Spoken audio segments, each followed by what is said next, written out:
పరిశీలనలో ఉంది అధ్యక్ష. కమిటీలో ఒక నివేదికలు పరిశీలించి తుదిపరి నిర్ణయం తీసుకుంటాము. సోదరులు ఇప్పుడే చెప్పారు, అది కేంద్రం నుంచి కూడా అనుమతి కావాలనే విషయం కూడా తెలియజేశారు అధ్యక్ష. మరి వడ్డే సోదరులకు ఏ విధంగా ఆర్థికంగా బలోపేతం చేస్తున్నారు అని కూడా సోదరులు అడిగారు అధ్యక్ష. మరి ఏదైతే గతంలో 14-19 కూడా మరి వడ్డే సోదరులకు మరి రజక సోదరులకు అంతేకాకుండా మరి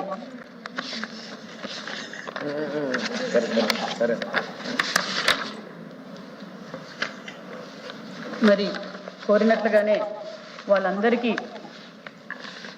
మరి ఏదైతే వన్ ఫ్యామిలీ వన్ ఎంటర్‌ప్రెన్యూర్‌గా తయారు చేయాలనేదే ముఖ్యమంత్రి గారి లక్ష్యం. బీసీ కులాలు అన్ని రంగాల్లోనూ ముందుండాల ఉద్దేశంతోనే మరి ముఖ్యమంత్రి గారు ఆదరణ 1 తీసుకొచ్చింది కూడా చంద్రబాబు నాయుడు గారే. ఆదరణ 2 కూడా మన ప్రభుత్వం తీసుకొస్తున్నాం. ఆదరణలో మరి రజకులకు మరి అదేవిధంగా బీసీ కులాలు అన్నిటిలోనూ వారితో పాటు మరి రజకులకు మత్స్యకారులకు మరి వడ్డే సోదరులకు కూడా పెద్దపీట వేస్తున్నామన్న విషయం కూడా తెలియజేస్తున్నాం అధ్యక్ష. అంతేకాకుండా మరి వడ్డే సోదరులకు ఇప్పుడు మైనింగ్ లీజ్లో 15% రిజర్వేషను, అంతేకాకుండా సంబంధిత సీనరీ ఛార్జెస్ కూడా 50% సబ్సిడీ మంజూరు వంటివి సంబంధిత శాఖ ఆర్థిక శాఖ వద్ద పరిశీలనలో ఉందన్న విషయం కూడా తెలియజేస్తూ దగ్గరలో ఆదరణ పథకాన్ని కూడా అమలు పరుస్తున్నాం అధ్యక్ష. అదేవిధంగా పల్లె కార్మికుల సంక్షేమం కోసం ప్రతి కుటుంబానికి ఆర్థిక సహాయం కోసం అంటే గతంలో 10,000 ఇచ్చేవారు అధ్యక్ష, ఇప్పుడు 20,000 కూడా ఇస్తున్నాం. అలాంటిది 1,20,000 మందికి మేము అందజేస్తున్నామన్న విషయం తెలియజేస్తూ అంతేనిస్తే 10 లక్షల బీమా కూడా అందజేస్తున్నాం.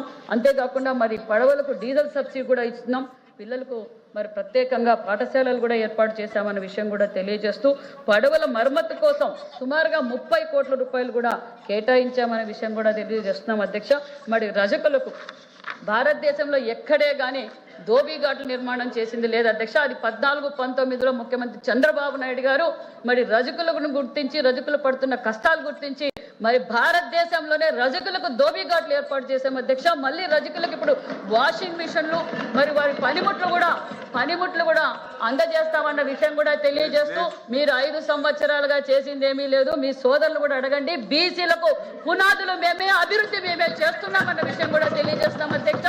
ఏదైతే వడ్డే సోదరులు కావచ్చు, వాల్మీకి సోదరులు కావచ్చు, మరి అదేవిధంగా రజక సోదరులు కావచ్చు, మరి పల్లెకారుల వారు కావచ్చు, నిజంగానే ఇది మా దగ్గర కూడా చాలా అర్జీలు కూడా వచ్చాయి అధ్యక్ష. అది పరిశీలిస్తున్నాం. కమిటీ నివేదిక ద్వారా నిర్ణయం తీసుకుంటామన్న విషయం కూడా తెలియజేస్తున్నారు. గౌరవ సభ్యులు కూడా తెలియజేశారు, ఇది కేంద్ర ప్రభుత్వము పరిధిలో ఉంటుందన్న విషయం కూడా. మేము గతంలో కమిటీలు వేసింది కూడా వాస్తవమే, ఆ కమిటీలు నిర్వీర్యం చేసింది కూడా మరి అది వాపక్క వారికి నిజమైన విషయాన్ని కూడా మీకు తెలియజేస్తాం అధ్యక్ష.